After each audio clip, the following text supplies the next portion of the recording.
अब आज के इस वीडियो में हम विद्यार्थियों के साथ एक नए अध्याय समांतर चतुर्भुजों एवं त्रिभुजों के क्षेत्रफल पर चर्चा करेंगे और साथ ही इस शीर्षक से संबंधित कुछ प्रमेयों का सत्यापन भी विद्यार्थियों को सिखाएंगे। सबसे पहले बात करते हैं समांतर चतुर्भुजों एवं त्रिभुजों के क्षेत्रफल नामक अध्याय में त्रिभुजों के क्षेत्रफल से संबंधित। तो अब जैसे हमने एक त्रिभुज बनाया हुआ है, इस त्रिभुज का क्षेत्रफल जो निकल के आता है वो एक समांतर चतुर्भुज से निकल के आता है। क्या होता है कि अगर आप ध्यान से देखें तो हमने यहाँ पर क्या किया है, इस त्रिभुज की संगत भुजाओं जैसे AB के समांतर यह DC रेखा खींची और BC के समांतर एक AD रेखा खींची। मुख्य रूप से यहाँ हम त्रिभुज की चर्चा कर रहे हैं, लेकिन रचना के लिए हमने किया क्या है, BC के समांतर AD और AB के समांतर DC रेखा यहाँ है। तो इसका तात्पर्य यह है कि यह ABCD एक समांतर चतुर्भुज है और यह इसका विकर्ण है।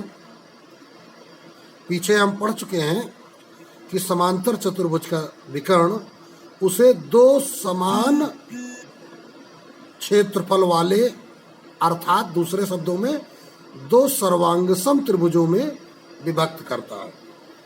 यह विकर्ण AC जिन दो त्रिभुजों में इसको बांट रहा है समांतर चतुर्भुज को, इन दोनों त्रिभुजों में सर्वांग समता का एक संबंध है और सर्वांगसम आकृतियों के क्षेत्रफल भी समान होते हैं।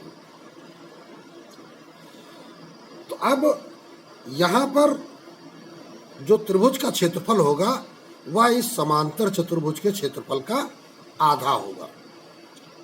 तो इसलिए अब जरूरी यह हो गया है कि पहले हम समांतर चतुर्भुज के क्षेत्रफल के बारे में जानें। तो चलिए फिर इसके लिए हम क्या करते हैं, यहाँ हम एक ऐसी आकृति बनाते हैं। ये हमने आकृति बनाई हुई है। यह आकृति एक आयत है और हम इसे समांतर चतुर्भुज भी कह सकते हैं, क्योंकि पीछे भी आपको सिखाया जा चुका है कि प्रत्येक आयत एक समांतर चतुर्भुज होता है, किंतु प्रत्येक समांतर चतुर्भुज एक आयत नहीं होता है। क्षेत्रफल का तात्पर्य इस आयत में कितनी जगह में हम इस प्रकार के बिंदु बना सकते हैं। तो इस पूरे आयत में यदि हम इसको बिंदुओं द्वारा छायांकित करें तो हम देखिए यहाँ पर असंख्य बिंदुओं का निर्माण कर सकते हैं। तो ये जो छायांकित भाग दिखा रहा है यह इस आयत का क्षेत्रफल कहलाता है। और आयत के क्षेत्रफल में आपको सीधे सीधे बताया गया है लंबाई गुणित चौड़ाई। ये हम प्राथमिक कक्षाओं से ही पढ़ते चले आ रहे हैं। तो इसका तात्पर्य क्या है, इसका तात्पर्य है कि लंबाई और चौड़ाई के बीच में एक कोण है, वो समकोण है। लंबाई एक विमा है, चौड़ाई दूसरी विमा है, दोनों विमाओं के बीच में कोण समकोण होना चाहिए। तो फिर इस आयत का क्षेत्रफल लंबाई गुणित चौड़ाई होता है। आयत का क्षेत्रफल क्या होता है, लंबाई गुणित चौड़ाई। अब यहीं पर अगर हम बात करेंगे इस समांतर चतुर्भुज इसके क्षेत्रफल की, तो देखिए हमको क्या करना पड़ेगा, यह एक विमा है जिसको हम लंबाई की जगह अब इसका नाम देंगे आधार। और आधार से जो सामने वाली समांतर रेखा है उसके बीच में एक समकोण बनाने के लिए एक खींचना पड़ेगा लंब। अब इस लंब ने क्या किया है, यहां पे समकोण बना दिया है। अगर इसका नाम हम लिख लेते हैं ई, तो इस आकृति में क्या देखा गया, ए ई लंब है बीसी पर।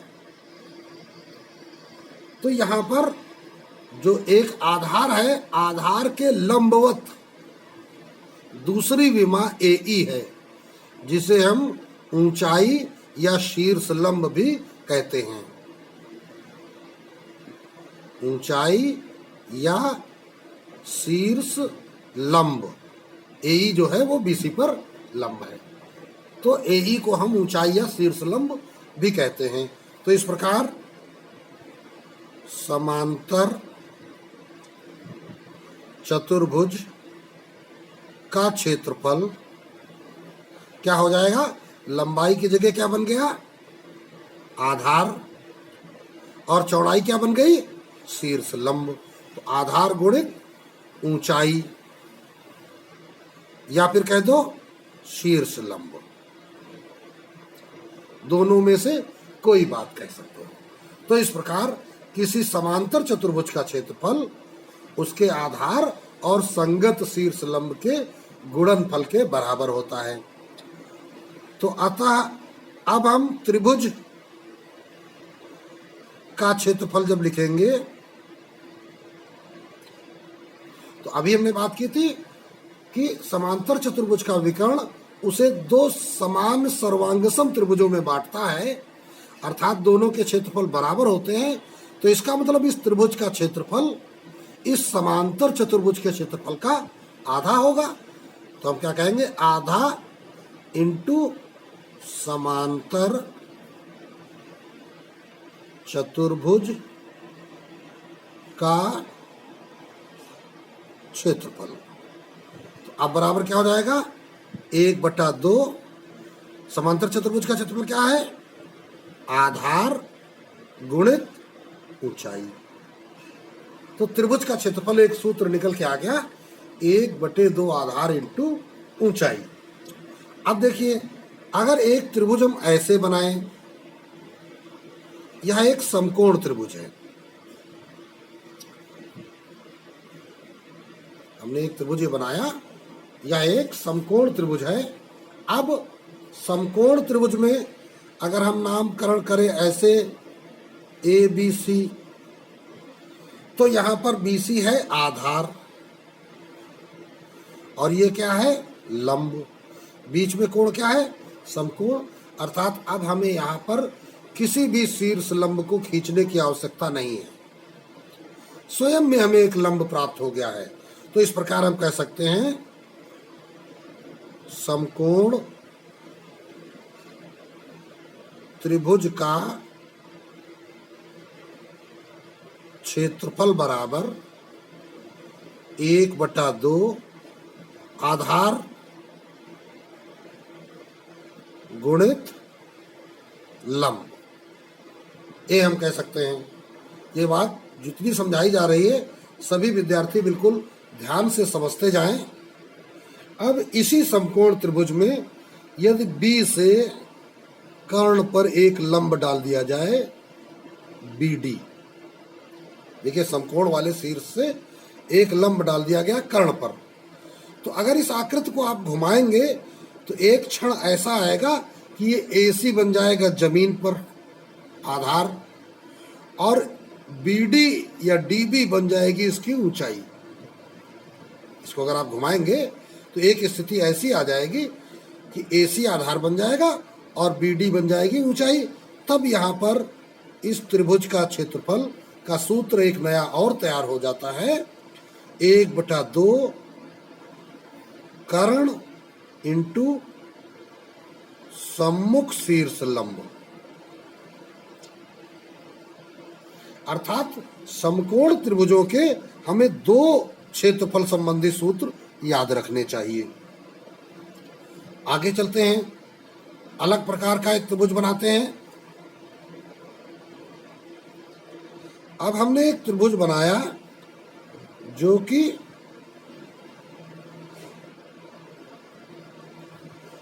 बराबर भुजाओं, यहां इनकी दो भुजाएं बराबर हैं, तो यह त्रिभुज ABC समद्विबाहु त्रिभुज हो गया। तो समद्विबाहु त्रिभुज का क्षेत्रफल।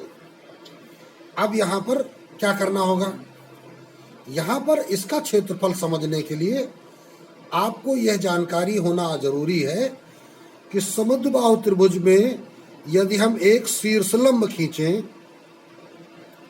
क्योंकि ये तो ऊपर निश्चित हो चुका है कि क्षेत्रफल जो होगा वो आधार के साथ जब हम शीर्षलंब का गुणनफल करेंगे तो हमें प्राप्त होगा। तो यहां पर AD यहां पर लिख दीजिए, चूंकि AD लंब BC, तो जब AD BC पर लंब होगा तो थोड़ा सा ध्यान देंगे तो इधर भी समकोण बनेगा। तो यहां पर AB बराबर AC है ही है, और ये AD भुजा इन दोनों त्रिभुजों में स्थित है। तो इसका मतलब इसका फर्स्ट भाग सेकंड भाग के सर्वांगसम होगा। क्यों होगा, यहां पर हम समकोण, कर्ण और ये भुजा नियम का प्रयोग कर सकते हैं, तो दोनों त्रिभुज यहां पे सर्वांगसम हो जाते हैं। तो अगर ध्यान दो तो यहां दो समकोण त्रिभुज हो गए, पहला ADB और दूसरा ADC। तो अभी हमने समकोण त्रिभुज के क्षेत्रफल का सूत्र यहां लिखा हुआ है, 1/2 आधार इंटू लंब। तो यहां दोनों समान क्षेत्रफल वाले हैं, तो क्या हो जाएगा, 1/2, और यहां टोटल आधार BC है। ठीक, तो इसको हम ऊपर वाले त्रिभुज से भी, इससे भी ज्ञात कर सकते हैं, आधार इंटू शीर्षलंब कह करके, और या फिर इसके जो दो भाग हैं इसके द्वारा भी हम इसका सूत्र लिख सकते हैं। तो फिर इसका सूत्र हो जाएगा 1/2 आधार यहाँ क्या है BC इंटू शीर्षलंब क्या है AD। अब इस सूत्र को याद करने का एक और हम तरीका प्रयोग कर सकते हैं। इसकी लंब को ज्ञात करने के लिए अगर कह दिया जाए कि जिसका आधार A और समान भुजाएं B हों, तो फिर हमको AD निकालना पड़ेगा। यहाँ पे हम लिख लेते हैं, शीर्ष लंब अगर आपको AD निकालना पड़े तो उसके लिए आप समकोण त्रिभुज की पाइथागोरस का प्रयोग करेंगे।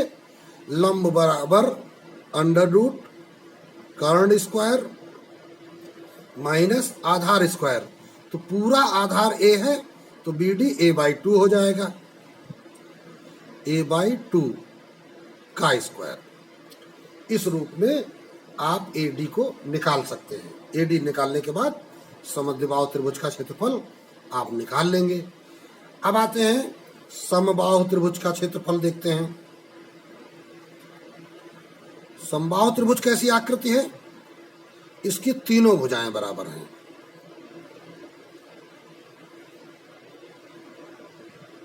समबाहु त्रिभुज का क्षेत्रफल। तो अब देखते हैं, यहां तीनों भुजाएं बराबर हैं, अर्थात तीनों भुजाओं का नाम अगर हम A रख देते हैं तो इसका सूत्र होता है A², चाहे कहो भुजा स्क्वायर, √ 3/4, या फिर ऐसे भी कह सकते हो √ 3/4 A²। A² इधर के बजाय इधर आप लिख दो। अब प्रश्न उठता है ये कैसे आएगा, तो इसके लिए भी आपको इसी सूत्र का सहारा जब लोगे तो यहां से इसकी आप ऊंचाई निकाल सकते हो। इसकी ऊंचाई जब निकालोगे तो फिर क्या होगा, सूत्र का प्रयोग करोगे यही 1/2 BC इंटू AD, तो फिर आप जब निकालोगे तो यही मान आपका निकल करके आ जाएगा। फिर आते हैं विषम बाहु त्रिभुज।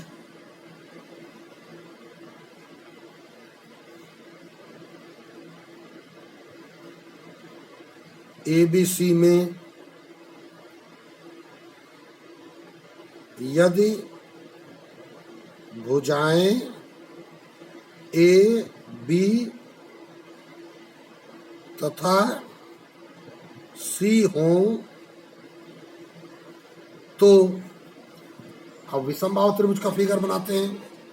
क्या कहा गया, भुजाएं AB तथा C हों।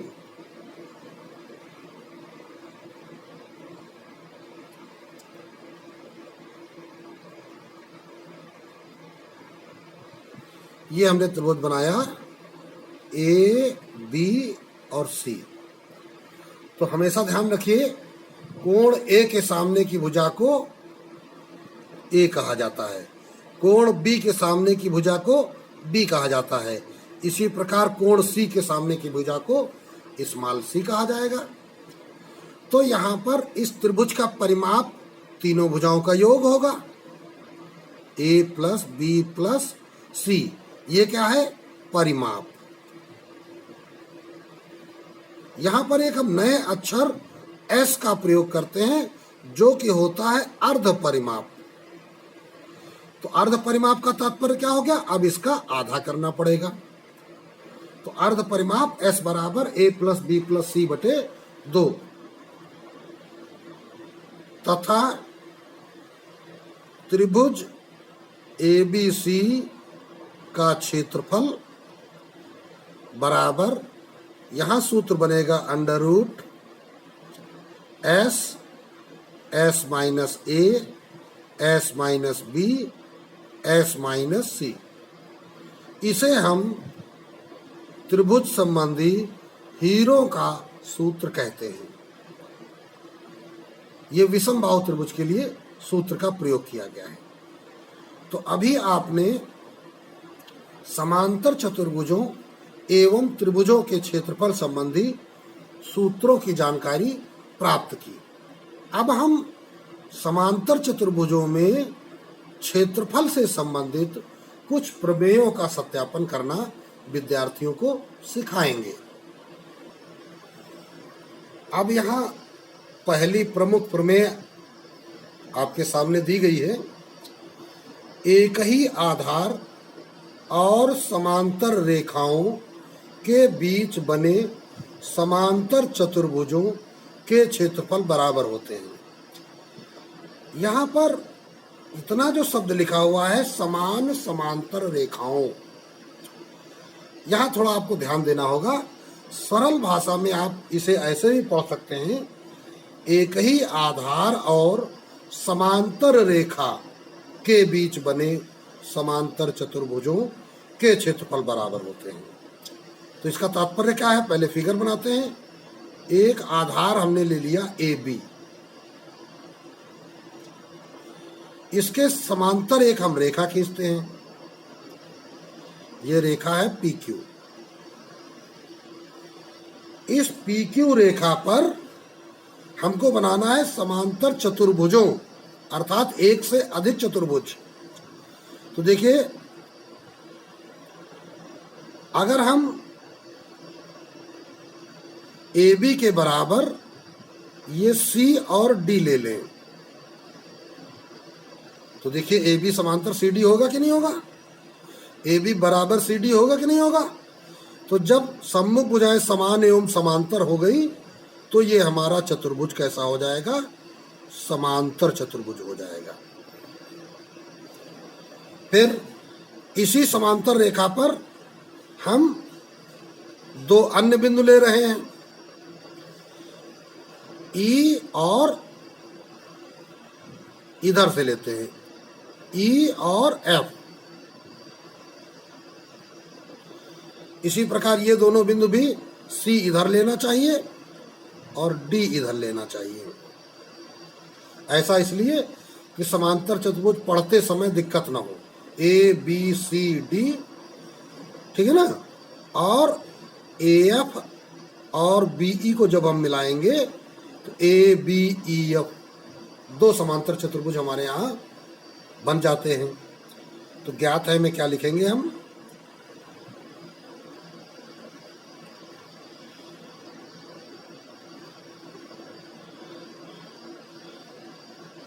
एक ही आधार कौन ए बी तथा ए बी समांतर पी क्यू के मध्य बने समांतर चतुर्भुज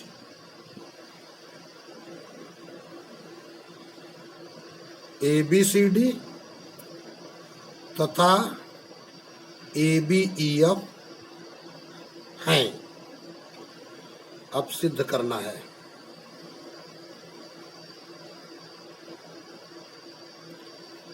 क्या सिद्ध करना है, इनके क्षेत्रफल बराबर हैं। एरिया ऑफ समांतर चतुर्भुज ए बी सी डी बराबर एरिया ऑफ समांतर चतुर्भुज ए बी ई एफ, ये हमें सिद्ध करना है। तो अब आएंगे उत्पत्ति पर। चलिए देखिए, तो सबसे पहले क्या दिया गया था, चूंकि ए बी समांतर पी क्यू तथा रेखा पी क्यू पर बिंदु डी एफ सी तथा ई इस प्रकार हैं कि ए बी समांतर डी सी तथा ए बी बराबर डी सी। नंबर 1, और ए बी समांतर एफ ई तथा ए बी बराबर एफ ई। समीकरण 2, अर्थात क्या हो गया कि ए बी सी डी तथा ए बी ई एफ समांतर चतुर्भुज हैं। अब देखिए, हमें इस फर्स्ट त्रिभुज ए एफ डी और इस सेकंड त्रिभुज बी ई सी को सर्वांगसम सिद्ध करना है। तो अब क्या करना पड़ेगा, पहले समांतर चतुर्भुज ए बी सी डी को देखिए। हम जानते हैं सम्मुख भुजाएं बराबर होती हैं, तो क्या कहा जाएगा, ए डी बराबर बी सी।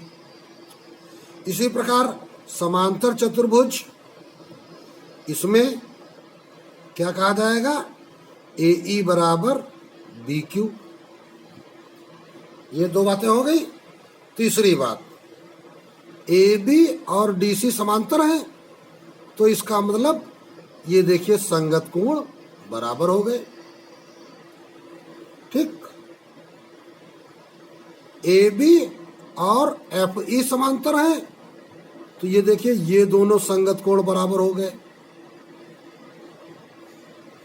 तो इन दोनों त्रिभुजों में एक कोण के बराबर, दूसरा कोण दूसरे कोण के बराबर। तो चूंकि तीनों कोणों का योग 180 अंश होता है, इसलिए यह तीसरा कोण इस तीसरे कोण के बराबर हो जाएगा।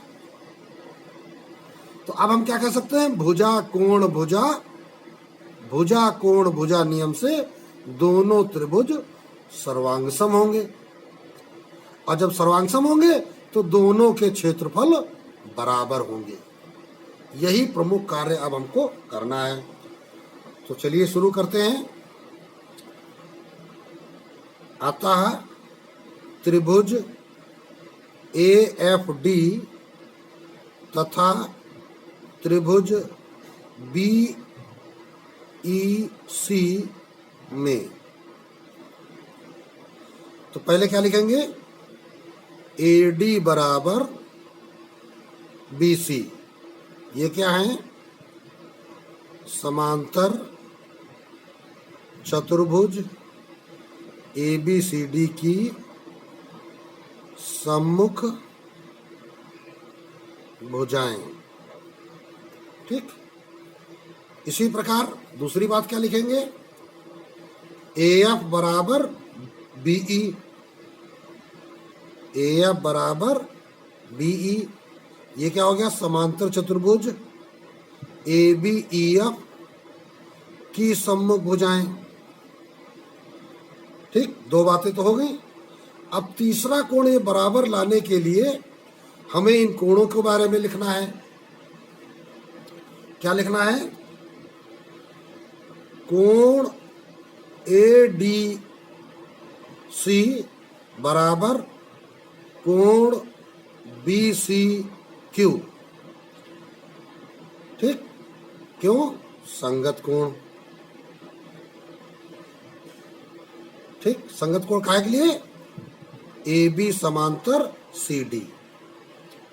इसी प्रकार कोण ए एफ डी बराबर कोण बी ई सी, ये भी संगत कोण, ए बी समांतर ई एफ के कारण।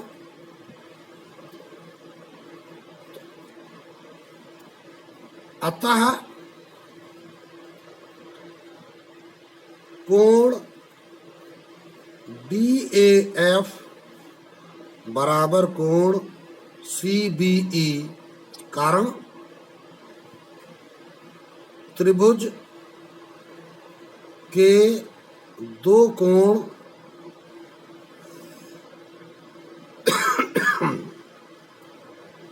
ज्ञात होने पर तीसरे कोण का मान, है ना, दो कोण बराबर ज्ञात होने पर, यहाँ पे लिख देते हैं बराबर ज्ञात होने पर तीसरे कोणों का मान भी बराबर होगा।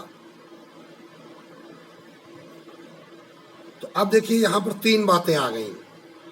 ये पहली भुजा, ये बीच का कोण, और ये अगली भुजा।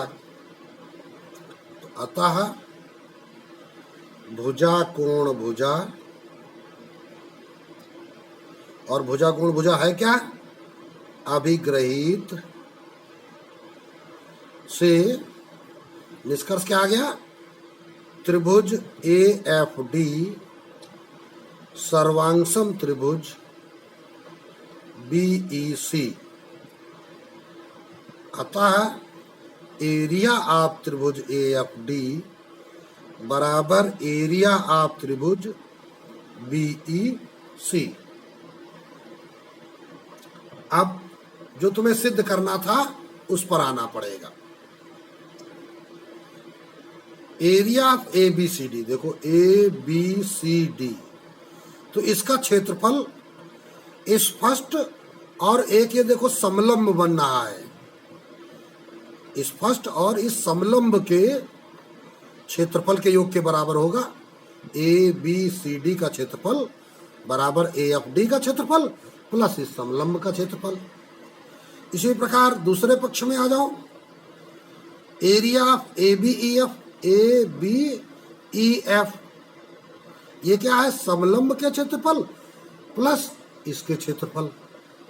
तो इन दोनों का योग इन दोनों के योग के बराबर होगा। क्यों, क्योंकि समलंब तो स्थायी है, इन दोनों के क्षेत्रफल बराबर हैं। अगर इस समलंब में हम इधर का क्षेत्रफल जोड़ेंगे तो समलंब में इधर का क्षेत्रफल जुड़ करके प्राप्त हो जाएगा। तो यही कार्य अब हमें करना है। तो चलते हैं, लिखेंगे क्या, अब एरिया ऑफ समांतर चतुर्भुज ए बी सी डी, ये काहे के बराबर है, एरिया ऑफ त्रिभुज A F D plus area of चतुर्भुज ए बी सी एफ, इन दोनों के योग के बराबर है। Area of A F D निकल चुका है, एरिया ऑफ त्रिभुज BEC प्लस एरिया ऑफ चतुर्भुज ABCF। अब त्रिभुज BEC में जब यह समलंब जोड़ा जा रहा है तो बन जा रहा है एरिया ऑफ समांतर चतुर्भुज ABEF। तो इस प्रकार हम कह सकते हैं, अतः एरिया ऑफ चतुर्भुज ABCD समांतर बराबर एरिया ऑफ समांतर चतुर्भुज ABEF। ये हो गया प्रूव्ड। तो क्या कहा जा सकता है कि एक ही आधार और समांतर रेखा के मध्य बने समांतर चतुर्भुजों के क्षेत्रफल बराबर होते हैं। अब ये वीडियो यहीं समाप्त होता है। यह प्रमेय एक से अधिक बार या कई बार अभ्यास करके विद्यार्थी अवश्य तैयार करें ताकि प्रश्नों के सत्यापन में उन्हें सुविधा प्राप्त हो सके।